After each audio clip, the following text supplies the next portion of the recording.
मैंने माता रानी के पूरे नवरात्रे रखे हैं। सुबह सुबह मेरा मूड मत खराब करो। मोहल्ले की 2-4 औरतों ने तुम्हारी तारीफ क्या कर दी। तुम चलिए ब्यूटी पार्लर खोलने। तुम जैसी घरेलू औरतें कोई ब्यूटी पार्लर नहीं खोल सकती हैं, ना ही कोई दुकान चला सकती हैं। समझ में आ गई है? पापा, आप मम्मा से ऐसे क्यों बात करती हो? पता है मेरी बेस्ट फ्रेंड के मम्मी पापा एक दूसरे को कितना सपोर्ट करते हैं। आप भी मम्मा को सपोर्ट किया करो। वाह, अब तू भी अपनी माँ की बोली बोलने लग गई है। डॉली, जरा रिद्धि को कम सिखाया करो। बेटा, तुम्हारे बीच में मत बोला कर। रिद्धि बेटा, आप जाओ। राजीव, मैं कोई बच्चों को नहीं कुछ सिखाती हूँ। बच्चे जो देखते हैं वही तो बोलते हैं। और मैं तो बस आपको इतना ही तो कहना चाह रही थी, शादी से पहले मैं पार्लर में जॉब करती थी, तो मैं चाहती हूँ कि अब अपने घर में ही कोई छोटा मोटा पार्लर का काम शुरू कर लूँ। इससे क्या है, जो मैंने काम सीखा हुआ है वो मैं नहीं भूलूंगी और घर भी अच्छे से मैनेज कर पाऊंगी और थोड़े बहुत पैसे भी आ जाएंगे। पैसे भी आ जाएंगे? मुझे औरत की कमाई खाने का कोई शौक नहीं है। और वैसे भी डॉली, तुम जैसी घरेलू औरतों के बस की नहीं होती कुछ कमाना। राजीव, आपको तो मेरा हौसला बढ़ाना चाहिए, ना कि मेरा हौसला तोड़ना चाहिए। एक मेरे जीजा जी को देख लो, मेरी बहन को कितना सपोर्ट करते हैं। मैं तुम्हारे जीजा जी की तरह बेवकूफ़ नहीं हूँ जो अपनी बीवी की बातों में आ जाऊँ। तुम्हारी बहन ने क्या किया? तुम्हारे जीजा के पीछे पढ़ पढ़ के लेडी सूट की दुकान खुलवा ली। वो दुकान वो चला तो पाई नहीं, मुश्किल से 4-5 महीने चलाई होगी और उसने नुकसान कम से कम 7-8 लाख का तो कर ही दिया होगा। डॉली, मुझे तो इतना पता है, घरेलू औरतों के बस की नहीं होते कुछ करना। राजीव, इन सब बातों में मेरी बहन की कोई गलती नहीं है। जब उसकी दुकान चलने लगी तो उसके मकान मालिक ने देखा कि इसकी दुकान बहुत अच्छे से चल रही है, उसने उसकी दुकान खाली करवा दी, तो इसलिए उनका नुकसान हो गया। इसमें मेरी बहन की गलती कहाँ है? मैंने देखा है राजीव, आप ना औरतों को कुछ नहीं समझते हो, हमेशा औरतों को नीचा दिखाते रहते हो। मैं कोई किसी को नीचा नहीं दिखाता हूँ, ये बस तुम्हारे मन का वहम है। मैं तो बस तुम्हें एक ही बात बोल रहा हूँ, तुम्हें कोई भी काम करने की जरूरत नहीं है। मैं कमा रहा हूँ ना, हमारी कमाई से ये घर बहुत अच्छे से चल जाता है। और हाँ, एक बात और, बहन का फोन आया था, बहन अभी थोड़ी देर में आ रही है। वैसे तो राजीव ने माता रानी के पूरे नवरात्रे रखे हैं, लेकिन राजीव ना औरतों को कुछ समझते, ना औरतों की रिस्पेक्ट करते। ऐसे में माता रानी कहाँ खुश होंगी राजीव से।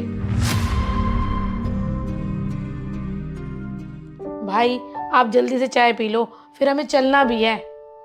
अरे बहन, गरम गरम चाय मुंह में थोड़ी डाल लूंगा। वैसे भी हम लेट नहीं है, तू ही लेट आई है। भाई, पता नहीं क्यों नवरात्रों में जगह जगह ट्रैफिक बढ़ जाता है, इसीलिए आने में लेट हो गई मैं। नवरात्रों में ट्रैफिक तो बहन बढ़ ही जाता है, क्योंकि लोग बहुत ज़्यादा खरीदारी करते हैं नवरात्रों में, जगह जगह सेल चल रही होती है। और बता बहन, तूने नवरात्रों के व्रत तो रखे हैं ना? भाई, आपको तो अच्छे से पता है, मैं शुरू से ही सारे नवरात्रे रखती हूँ और इस बार भी रखे हैं। भाभी, आपने भी तो रखे होंगे व्रत। अरे भाभी, आपका कोट सेट बड़ा सुंदर लग रहा है, कहाँ से लिया है मुझे भी बताओ। दीदी, ये कॉर्ड सेट मैंने ना ऑनलाइन मंगवाया। एक आंटी फेसबुक पर आकर ना लाइव कपड़े सेल करती हैं और उनके पेज पर फॉलोवर्स पता है कितने हैं? पूरे 1 मिलियन। उनका काम बहुत अच्छा चलता है। भाभी, एक बात तो है, जब से ये ऑनलाइन बिजनेस चला है ना, घर में रहने वाली औरतें ऑनलाइन आके कई सारे सामान बेचती हैं और अच्छा खासा कमा भी लेती हैं। अरे बहन, ये सब कहने की बातें हैं। 1000 में से कोई एक औरत कमाने लगती है तो सब औरतों को ऐसे लगता है कि जी औरतें कमाने लग गई हैं, औरतें आदमियों से कंधा मिला सकती हैं। लेकिन सच्चाई पता क्या है? सच्चाई तो बस यही है, औरतें तैशबाजी में आके कोई ना कोई छोटा मोटा काम शुरू कर लेती हैं। होता क्या है, वो काम वो 2-4 महीने में बंद कर देती हैं, पैसे का पैसा और डुबाती हैं। भाई, एक बात तो है, आप शुरू से ना औरतों के कमाने के खिलाफ रहते हो और पता नहीं आपको क्यों ऐसा लगता है कि औरतें कुछ कमा नहीं सकती।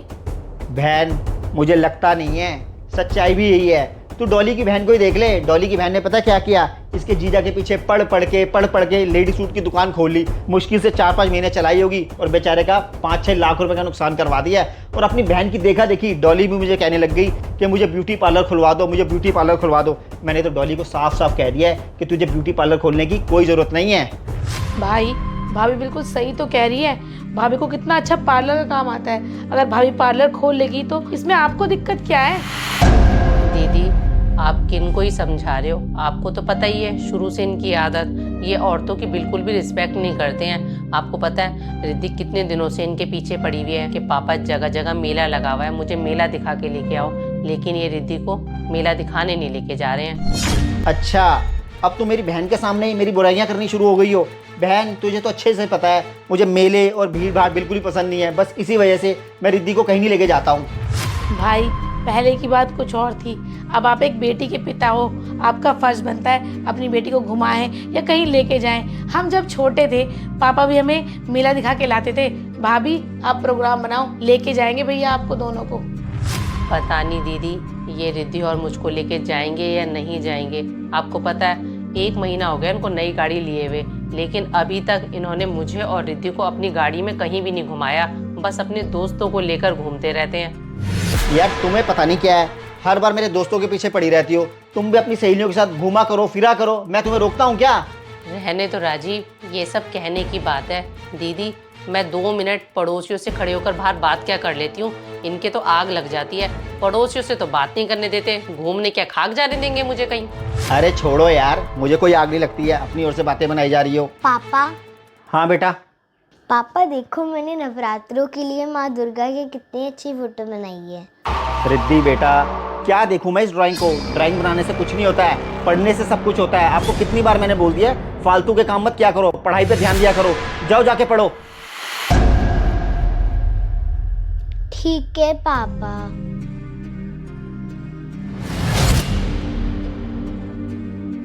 भाई ये क्या तरीका हुआ इतनी छोटी सी बच्ची से बात करने का? बेचारी कितने मन से इतनी सुंदर पेंटिंग बना के लाई थी, आपने उसकी तारीफ करना तो दूर उसको देखा भी नहीं। भाई ऐसे संस्कार आपके अंदर आए कहाँ से? आप भाभी से तो इस तरह से बात करते करते थे, इतनी छोटी सी बच्ची से भी करने लग गए। ऐसे संस्कार हमारे माँ बाप ने तो नहीं दिए। भाई मैं बोलना तो नहीं चाहती पर मैं बोलूँगी ज़रूर। वैसे तो आप माता रानी के परम भक्त बनते हो, सारे नवरात्रे रखते हो, पर घर में रहने वाली औरत की इज्जत नहीं करते, ना कन्या की इज्जत करते। ऐसे में माता रानी आपको कैसे आशीर्वाद देगी? भाई शायद आप मम्मी की कही बात भूल गए, पर मैं नहीं भूली हूँ। मम्मी हमेशा यही कहती थी, माता रानी उसी घर में वास करती है जिस घर की औरतों को सम्मान और इज्जत दी जाती है।